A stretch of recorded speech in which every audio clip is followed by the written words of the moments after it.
Hey y'all, Kenny here with Plenty Coos, my Send You Back Locust bow. Thanks for joining me. This is the 8th installment in my How Do You Shoot This Thing series.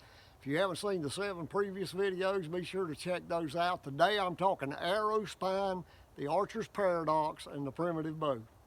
Spine is the measure of an arrow shaft's stiffness. A primitive bow is more sensitive to arrow spine than a modern traditional bow, because modern bows have a shelf that puts the arrow much closer to center shot. For that reason, they're more forgiving of variations in arrow spine as well as other things. This bow is 1.5 inches wide at the arrow pass. That puts the arrow 3/4 of an inch left of center, plus half the thickness of the arrow.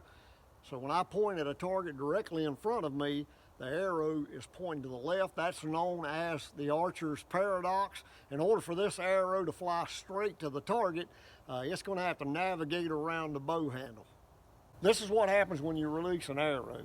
Torque from the release and thrust from the string will cause the arrow to bow inward, return to center, then overcorrect and bow outward. This is for a right-handed shooter. This all happens in a matter of milliseconds. At that point, the knock end of the arrow is clearing the bow, so the only real contact you have between bow and arrow is at the initial release. An underspined arrow will flex much more than it should.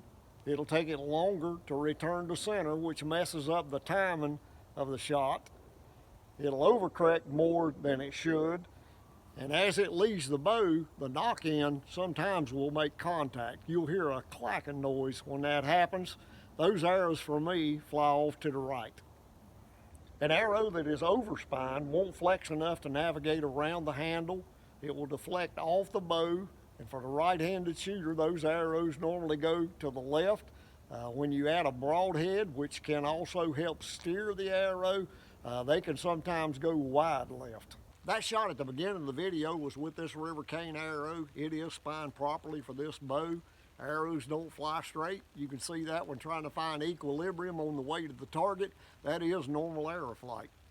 I have a lot more to say about arrows, just don't have time in this video. Next time I'll talk about shaft material, fletching, broadheads, and such. So stay tuned for that. Like, share, and subscribe. Thanks again for watching.